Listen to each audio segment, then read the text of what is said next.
उम्मे सुलैम कहती हैं कि अल्लाह के नबी सल्लल्लाहु अलैहि वसल्लम का चेहरा रात की तारीकी में जब चमकता था तो आप इतने सुंदर थे कि वो दूर से आते थे तो उनकी पेशानी जब चमकती थी तो हम अंदाजा लगा लिया करते थे ये चमकने वाली पेशानी सिवाय मोहम्मद के और किसी की नहीं हो सकती। फजीलत का के बाब में अगर एक दो ज़ईफ रिवायतों को शामिल कर लिया जाए तो ऐसी ऐसी रिवायतें मिलती हैं कि अल्लाह के नबी जब मुस्कुराते थे तो आपके दांतों की लाइट और आपके दांतों की चमक से जमीन पर पड़ी हुई सुई भी लोग ढूंढ लिया करते थे, तलाश कर लिया करते थे। ऐसी खूबसूरती थी, किसी के अंदर इतनी हिम्मत नहीं थी जो नजरों से नजरें मिलाकर देर तक आपसे बातें कर सके। इतना रौब टपकता था आपके चेहरे से, इतना रौब टपकता था आपके चेहरे से कि आदमी आंखों में आंखें डालकर ज्यादा देर बात नहीं कर सकता था। अबू बकर भूखे हैं, अल्लाह के नबी सल्लल्लाहु अलैहि वसल्लम अपने दोस्त अबू बकर के साथ चले जा रहे हैं।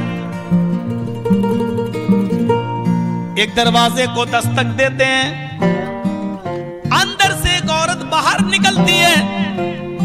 उस औरत का नाम है उम्मे माबद। अभी इस्लाम नहीं लाई, मुसलमान नहीं हुई है। आपने देखा उम्मे माबद को और उम्मे माबद ने देखा मोहम्मदुर रसूलुल्लाह को, वो भी नहीं पहचान पाई। कहने लगी बेटे मेरे दरवाजे पे कैसे आना हुआ? अल्लाह के नबी का जवाब सुनिए, माँ मेरे दोस्त को भूख लगी है, अगर तेरे घर में खाने की कोई चीज हो तो दे दे। वो अंदर गई, किचन में जाती है और कहती है बेटे मेरे घर में पानी के सिवा कोई चीज नहीं है जो मैं तुझे दे सकूं। ऐसा कर थोड़ी देर मेरे घर पे आराम कर ले, दूर से आया हुआ है तू, मेरे घर पे आराम कर ले। मेरे हस्बैंड, मेरे पति, मेरे शौहर जंगल गए हुए हैं, शिकार करने गए, अभी शिकार का ताजा ताजा गोश्त लाएंगे, हम खाना बनाएंगे और तुझे खिला देंगे। माँ इतनी देर हमारे पास नहीं है, हम किसी काम से जा रहे हैं। अच्छा ऐसा कर, ये घर के आंगन में जो बकरी बैठी हुई है, इस बकरी का दूध दोहकर पिला दे। बुढ़िया हंसने लगी, कहती है बेटे इस बकरी ने तो 6 महीने पहले से दूध देना बंद कर दिया है। अल्लाह के नबी ने कहा माँ इजाजत तो एक बर्तन ले आ, मैं इस बकरी के थन में हाथ लगाता हूं, मैं भी तो देखूं इस बकरी ने कब से दूध देना बंद किया है। बुढ़िया थी, समझ गई बेचारे को यकीन नहीं हो रहा है, भूखा है ना, यकीन नहीं हो रहा है, मुझे झूठा समझ रहा है। अंदर जाती है, बर्तन लाती है, पकड़ाती है, जा तू ही देख ले, जा मुझ पर यकीन नहीं आता तो तू ही देख ले। अल्लाह के नबी आगे बढ़ते हैं। जो बकरी अपनी मर्जी से खड़ी नहीं होती थी, मोहम्मदुर रसूलुल्लाह ने जैसे ही कदम रखे वो बकरी खड़ी हो गई। उम्मे माबद कहती है इसको उठा के थक जाती हूं तो उठती नहीं, और आज अपने से खड़ी हो गई। अल्लाह के नबी ने उस बकरी के थन पे हाथ मारा, पढ़ा बिस्मिल्लाह। बकरी ने ऐसे दूध देना शुरू कर दिया जैसे सावन के महीने की बारिश हो रही है। बर्तन भर गया, दूध टपक रहा है। अल्लाह के नबी ने अबू बकर से कहा पियो, पिया। फिर अब अल्लाह के नबी ने भी पिया।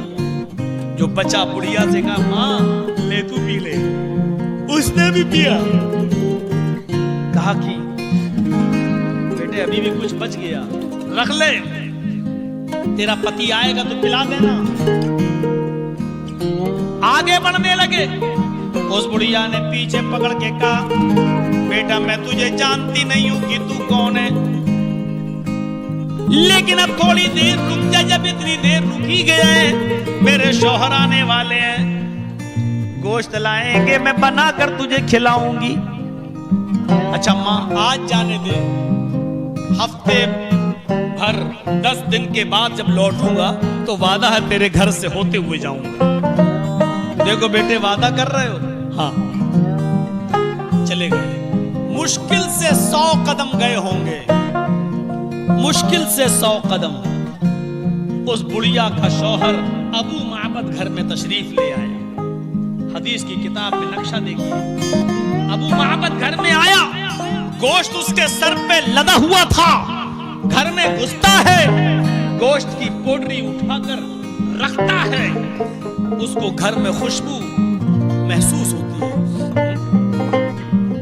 आज तक ऐसी खुशबू इस घर से नहीं आई है। उसने जैसे ही सर उठ से गोश्त की पोटली उठाकर रखी जमीन पर, उसकी नजर बकरी के थन पे पड़ गई। बकरी के थन से अभी भी एक एक बूंद दूध की टपक रही थी। बकरी के थन से टपकता हुआ दूध और घर से आने वाली महक और खुशबू को सूंघकर चीख पड़ा, अभी इस राह से गुजरा है कोई, अभी इस राह से गुजरा है कोई, कह देती है शौकी नक्शे पाकी। ओ पे माबद जमीन पर किसी भी जानवर के पैरों के निशान ये बता देते हैं कि यहाँ से चीता निकला है, शेर गया है, हिरन गुजरी है, हाथी गुजरा है। इस घर से आने वाली खुशबू और बकरी के थन से टपकने वाला दूध ये बतला रहा है इस घर में भी कोई रहमतों वाला आया था, इस घर से भी कोई बरकतों वाला गया है, वरना दूध एक एक कतरा न टपकता, एक घर से खुशबू न आती। आए उम्मे माबद बता कि वो कौन था? जवाब दिया पता नहीं कौन था, आया था, भूखा था, खाना मांग रहा था, हमारे पास कुछ नहीं था। उसने कहा दूध पिला दे, मैंने कहा बकरी ने दूध देना बंद कर दिया। कहने लगा बर्तन दे दे, मैंने बर्तन दे दिया।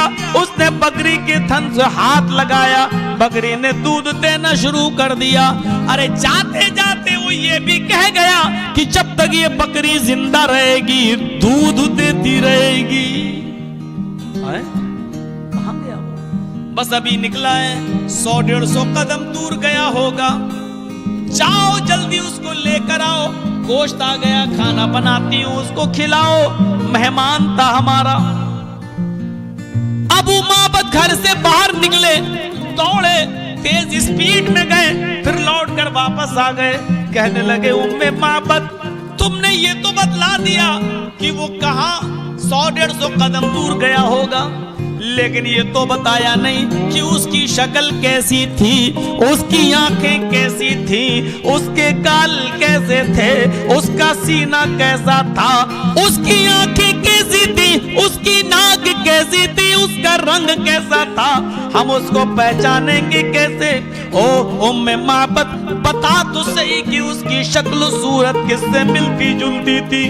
कहने लगी अबू माबद इतना रौब टपकता है उसके चेहरे से, आंख मिलाकर देखने की जरूरत नहीं होती है। एक मर्तबा कोई देख ले तो दोबारा देखने की ताकत नहीं होती है। इतना रौब, इतना जमाल, इतना दबदबा उसके चेहरे पे टपकता था। मुझे नहीं मालूम कि उसकी आंख कैसी थी, मुझे नहीं मालूम कि उसका चेहरा कैसा था, मुझे नहीं मालूम कि उसके गाल कैसे थे, उसका सीना कैसा था। बस मैं इतना जानती हूँ कि वो रोशन सूरज की तरह चमकने वाला था।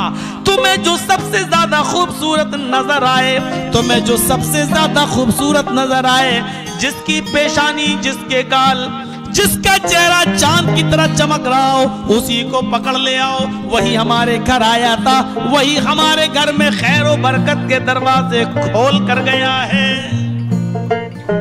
उम्मे माबद ने कितना अच्छा नक्शा खींचा है कि उसकी आंख कैसी थी नहीं मालूम, उसके गाल कैसे थे नहीं मालूम, सबसे ज्यादा चमकने वाला था, हमारे घर को रोशन करके चला गया। ये खूबसूरती थी जनाब मोहम्मद रसूलुल्लाह सल्लल्लाहु अलैहि वसल्लम।